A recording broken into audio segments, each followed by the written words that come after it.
Hello everyone, welcome to my YouTube channel. आप सभी का स्वागत है हमारे आज की इस वीडियो में।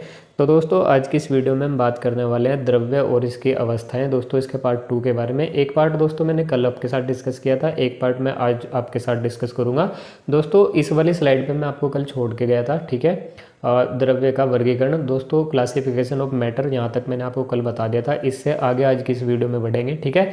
दोस्तों, आज की इस वीडियो में डिटेल में डिस्कस करेंगे एलिमेंट, कंपाउंड और दोस्तों मिक्सचर, सब्सटेंट। दोस्तों सब कुछ बात करेंगे आज की इस वीडियो में, ठीक है।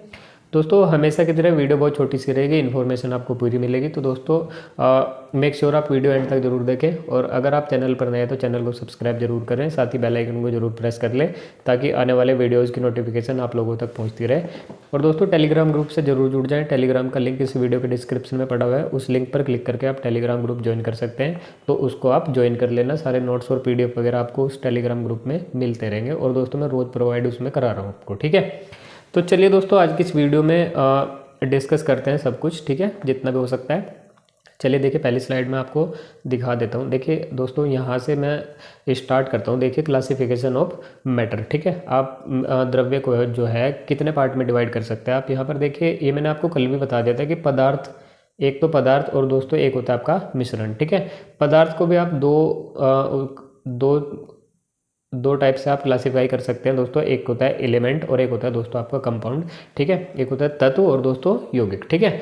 और इसी तरह आप मिश्रण को भी और दो पार्ट में डिवाइड कर सकते हैं दोस्तों। एक होता है होमोजीनियस और एक होता है आपका हेट्रोजीनियस, ठीक है, समांगी और विषमांगी दोस्तों। और तत्व को भी यहाँ पर 3 टाइप में और डिवाइड कर दिया जाता है, आपका धातु, उपधातु और दोस्तों अधातु, ठीक है। मेटल, नॉन मेटल और दोस्तों मेटलॉइड, ठीक है।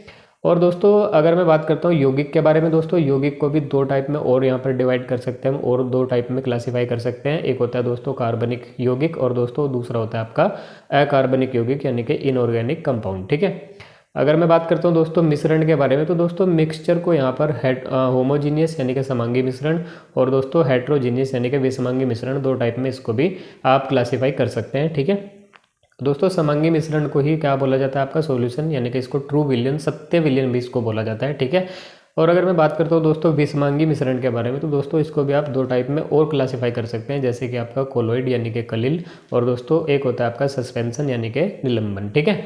तो चलिए एक एक के बारे में डिस्कस करते हैं, ठीक है। सब कुछ आपको इस वीडियो में पता चल जाएगा, ठीक है। अगर मैं बात करता हूँ दोस्तों पदार्थ के बारे में यानी कि सब्सटेंट के बारे में, तो दोस्तों पदार्थ द्रव्य का शुद्ध रूप है जिसका एक निश्चित संगठन और विशिष्ट गुण होते हैं, ठीक है। तो दोस्तों पदार्थ क्या होता है, वो शुद्धतम रूप होता है दोस्तों, उसमें किसी भी चीज़ की आपकी मिलावट देखने को नहीं मिलती है, ठीक है। देखिए दोस्तों, अगर मैं बात करता हूँ पदार्थ को यहाँ पर 2 टाइप में आप क्लासिफाई कर सकते हैं। एक होता है दोस्तों एलिमेंट यानी कि तत्व, और दूसरा होता है आपका यौगिक यानी कि कंपाउंड, ठीक है। तत्व दोस्तों कौन से होते हैं, जितने भी आपके पीरियोडिक टेबल में आपको देखने को मिलते हैं, जितने भी एलिमेंट है उसमें दोस्तों, उनको बोला जाता है तत्व, ठीक है। इनमें ये बिल्कुल दोस्तों प्योरेस्ट फॉर्म होती है किसी भी एलिमेंट की, ठीक है। इसमें कोई भी मिश्रण नहीं पाया जाता है, ठीक है। और दोस्तों अगर मैं बात करता हूँ आपसे कंपाउंड यानी कि यौगिक के बारे में, तो दोस्तों ये 2 तत्वों से मिलकर बना होता है, ठीक है, लेकिन इसका एक निश्चित अनुपात होता है। जैसे कि आप NaCl यानी कि नमक की बात करते हैं दोस्तों, इसमें सोडियम और क्लोराइड एक निश्चित रेशो में, एक फिक्स रेशो में जो है वो दोस्तों मिला होता है, इसीलिए इसको कंपाउंड यानी कि यौगिक बोला जाता है, ठीक है। 2 या 2 से अधिक जो दोस्तों तत्व मिलकर यौगिक का निर्माण करते हैं, लेकिन वो एक निश्चित रेशो में मिलते हैं, ठीक है। ऐसा नहीं है दोस्तों कि आपने 2 सोडियम मिला दिए और 4 क्लोरीन के जो एटम है वो आपने मिला दिए तब आप नमक का निर्माण कर देंगे दोस्तों, ऐसा नहीं होता है, ठीक है। एक फिक्स रेशो इनका होता है, ठीक है। ये इसकी जो है विशेषता है, ठीक है। अब देखिए यहाँ पर इसमें दिया भी हुआ है आपको, इसे 2 वर्गों में विभाजित किया जा सकता है, रासायनिक तत्व और दोस्तों रासायनिक यौगिक, ठीक है। चलिए दोस्तों नेक्स्ट स्लाइड पे बढ़ते हैं। अगर मैं दोस्तों तत्व के बारे में बात करता हूँ दोस्तों, यानी कि एलिमेंट के बारे में, तो दोस्तों तत्व पदार्थ का सरलतम रूप है जिसे धातु, अधातु और उपधातु में वर्गीकृत किया जाता है, ठीक है। जैसे कि आप यहाँ पर भी देख सकते हैं दोस्तों, तत्व को आप यहाँ पर मेटल, नॉन मेटल और दोस्तों मेटलॉइड के रूप में जो है वो क्लासीफाई और ज़्यादा कर सकते हैं, ठीक है। अब देखिए अगर मैं बात करता हूँ दोस्तों मेटल, नॉन मेटल और दोस्तों मेटलॉइड, तो दोस्तों मेटल यानी कि धातु की भी एक विशेषता होती है दोस्तों, ये चमकदार होते हैं, ठीक है। इनको आपस में टकराने से दोस्तों एक साउंड, ये साउंड को प्रोड्यूस करते हैं, ठीक है।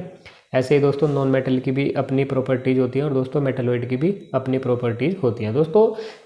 मेटल, नॉन मेटल और दोस्तों मेटलॉइड के बारे में डिटेल में डिस्कस करेंगे दोस्तों, जब मैं आपको पढ़ाऊंगा या आपके साथ डिस्कस करूंगा दोस्तों मेटल और नॉन मेटल। ठीक है, अभी ज़्यादा इसके बारे में बात नहीं करेंगे। ठीक है, मैं उस वीडियो में आपको सब कुछ बता दूंगा। ठीक, अब देखिए नेक्स्ट स्लाइड पर अगर मैं बढ़ता हूँ दोस्तों, तत्व यानी कि एलिमेंट। दोस्तों सबसे पहले जो इन्हें दमित्री मेंडलीव ने आवर्त सारणी में परमाणु भार के अनुसार व्यवस्थित किया। दोस्तों कब किया ये? 1869 में। ठीक है, सबसे पहले दोस्तों मेंडलीव ने एक आवर्त सारणी का जो है निर्माण किया, आवर्त सारणी को बनाया। ठीक है, और कब बनाया दोस्तों? 1869 में। ठीक है, ये क्वेश्चन आपसे पूछा जा सकता है एग्जाम में कि जो सबसे पहले आवर्त सारणी प्रस्तुत की थी वो किसके द्वारा की गई दोस्तों?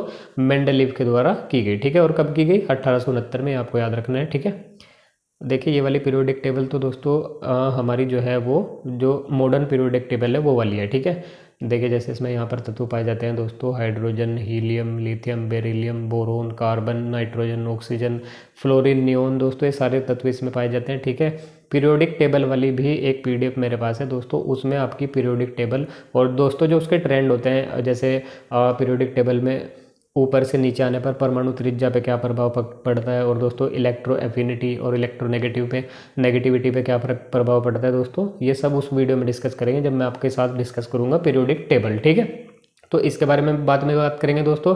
फिलहाल जो आज का हमारा टॉपिक है उस पर आगे बढ़ते हैं। ठीक है, और दोस्तों आज का अगला टॉपिक है हमारा यौगिक यानी कि कंपाउंड। ठीक है, तो दोस्तों दो या दो से अधिक रासायनिक तत्वों के निश्चित अनुपात में संयोजन के परिणाम स्वरूप यौगिक का निर्माण होता है। जैसे कि आप देख सकते हैं यहाँ पर NO यानी कि नाइट्रोजन ऑक्साइड, दोस्तों H2O यानी कि वाटर, और दोस्तों NO2 नाइट्रोजन डाइऑक्साइड, और दोस्तों यहाँ पर CO2 यानी कि कार्बन डाइऑक्साइड। ठीक है, एक फिक्स रेशो में ये मिले होते हैं दोस्तों, तभी इन यौगिकों का निर्माण होता है। ठीक है, इसीलिए इनको यौगिक बोला जाता है। ठीक है, चूंकि यौगिक भी शुद्ध पदार्थों से बने होते हैं तो इन्हें सरल संघटकों में विभाजित किया जा सकता है। दोस्तों इनको अलग अलग तोड़ा जा सकता है, जैसे आप H2O दोस्तों यानी कि वाटर को आप अलग अलग तोड़ सकते हैं, जैसे कि हाइड्रोजन और ऑक्सीजन में टूट जाता है। ठीक है, इनकी अलग अलग मेथड होता है दोस्तों तोड़ने के भी, वो फिर कभी डिस्कस करेंगे। ठीक है, अब देखिए बात करते हैं मिश्रण के बारे में यानी कि मिक्सचर।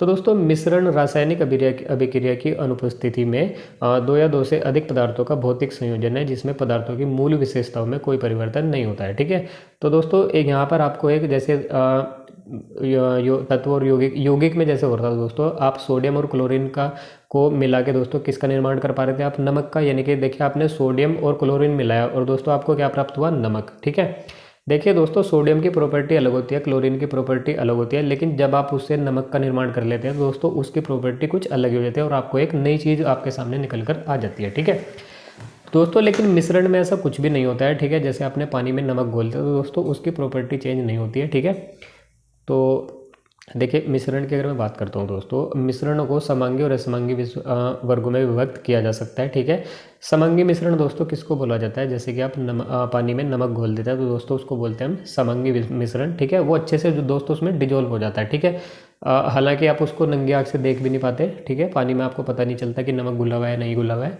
ठीक है, और दोस्तों एक होता है आपका हेट्रोजीनियस मिश्रण। ठीक है, वो होता है दोस्तों आपका विषमांगी मिश्रण। जैसे आप पानी में रेत घोलते थे दोस्तों वो फिजिकली आपको अलग अलग दिखाई देता है कि हाँ ये बालू है और ये आपका पानी है। ठीक है, तो ये थोड़ा सा डिफरेंस होता है समांगी और असमांगी मिश्रण में। बाकी और बात करते हैं, देखिए दोस्तों समांगी मिश्रण की अगर मैं बात करता हूँ दोस्तों, समांगी मिश्रण एक समान संगठन वास्तविक विलयन भी कहलाता है। ठीक है, इसको प्योर यानी कि जो रियल विलयन यानी कि रियल सॉल्यूशन भी इसको बोला जाता है। उदाहरण के लिए आप ले सकते हैं दोस्तों जल एवं चीनी का मिश्रण या फिर जल एवं नमक का मिश्रण। ठीक है, अब देखिए यहाँ पर जो प्योर सॉल्यूशन होता है दोस्तों उसका एक फॉर्मूला या फिर आप इसको अच्छे से समझ लीजिए दोस्तों। विलयन जो होता है दोस्तों, विलयन किसको बोला जाता है? विलायक यानी कि जिसको पदार्थ विलायक क्या होता है दोस्तों? जिसमें पदार्थ कोई घुल रहा है। ठीक है, और विलय क्या होता है दोस्तों? जो उस पदार्थ में घुल रहा है। जैसे पानी में अगर आप नमक घोल रहे हैं तो दोस्तों पानी क्या हो गया? उसमें पानी हो गया आपका विलायक, और दोस्तों नमक उसमें क्या हो गया? विलेय यानी कि जो घुलता है। ठीक है, देखिए आप यहाँ पर एग्जांपल भी देख सकते हैं, विलायक जिसमें पदार्थों को घोलने की क्षमता हो जैसे कि आपका जल, और दोस्तों विलेय जो विलायक में घुले रहते हैं जैसे कि आपकी चीनी। ठीक है, विलयन के अवयव को यांत्रिक विधि जैसे कि निस्यंदन द्वारा पृथक नहीं किया जा सकता है। ठीक है, इसको आपको अलग मेथड यूज करना होता है इसको अलग करने के लिए। ठीक है, जैसे आप बालू मिला देते हैं किसी पानी में तो दोस्तों उसको आप छान कर अलग कर सकते हैं। ये आपकी क्या होगी दोस्तों? यांत्रिक विधि इसको बोला जाता है, मैकेनिकल मेथड इसको बोला जाता है। ठीक है, इस विधि से आप नमक और चीनी का जो घोल है दोस्तों, पानी में घोलते हैं जब आप उसको, तो इस विधि से वो अलग नहीं हो सकता है। उसको आप जो है अलग करने के लिए आपको एक मेथड यूज करना होता है दोस्तों, उसको बोलते हैं हम ऊर्ध्वापतन, ठीक है, वेपोराइजेशन, ठीक है, इवेपोराइजेशन बोलते हैं उसको, ठीक है। विषमंगी मिश्रण की अगर मैं बात करता हूँ दोस्तों, पदार्थों के सम्मिलन का ऐसा संगठन जिसमें पदार्थ का एक समान न होकर परस्पर अलग अलग दिखाई देते हैं, इन्हें पुनः दो वर्गों में कोलॉइड या कलिल तथा निलंबन में विभाजित किया जा सकता है, ठीक है। देखिए आप मिक्सचर को यहाँ पर देख सकते हैं, एक होता है दोस्तों होमोजीनियस यानी कि समांगी मिश्रण, और एक होता है आपका विषमांगी मिश्रण। और दोस्तों विषमांगी मिश्रण को भी यहाँ पर दो टाइप में और बांट देते हैं हम आपका, एक होता है कोलॉइड यानी कि कलिल, और दोस्तों दूसरा होता है आपका सस्पेंशन यानी कि निलंबन, ठीक है। इनके एग्जाम्पल भी देखिए यहाँ पर देख सकते हैं आप, कोलॉइड या कलिल का आप एग्जाम्पल अगर बात करते हैं दोस्तों, तो झाग, पायस, सोल, एरोसेल, जो जेल, तो दोस्तों ये सारे किसके एग्जाम्पल है आपके, कोलॉइड यानी कि कलिल के, ठीक है। निलंबन जैसे कि बड़े ठोस कणों की उपस्थिति, बालू और जल का मिश्रण आपका निलंबन यानी कि सस्पेंशन आपका कहलाता है, ठीक है। तो ये चीज़ें आपको याद रखनी है।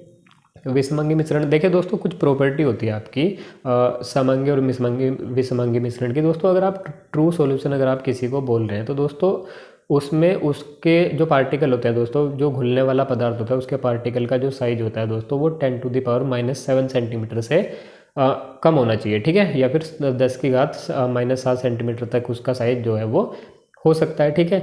और अगर मैं बात करता हूँ दोस्तों कोलॉइड सॉल्यूशन के बारे में, तो दोस्तों आप इसको देखिए, ये चीज़ें आपको याद नहीं रखनी है, ये कि इतना साइज होना चाहिए, उतना साइज होना चाहिए, आप नॉर्मली देख सकते हैं यहाँ पर।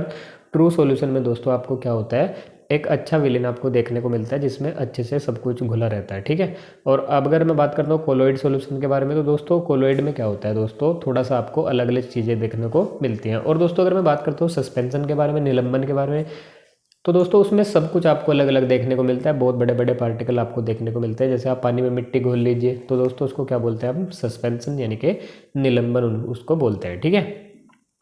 अब देखिए यहाँ पर विषमंगी मिश्रण की अगर मैं बात करता हूँ दोस्तों, तो इनसे अलग अलग माध्यम में अलग अलग चीज़ों को घोलकर कुछ चीज़ें बनती हैं दोस्तों, कुछ मिक्सचर बनते हैं, उनको अलग अलग चीज़ें ही बोला जाता है, ठीक है। और ये क्वेश्चन आपसे यहाँ से एग्जाम में पूछे भी जाते हैं कि दोस्तों अगर हम देखिए डिस्पर्ज फेज यानी कि दोस्तों जिसे आप घोल रहे हैं, और दोस्तों डिस्पर्जन मीडियम जिसमें आप जिस माध्यम में आप घोल रहे हैं, जिस माध्यम में घोल रहे हैं, जैसे कि अगर आप पानी में कुछ घोल रहे हैं, ठीक है।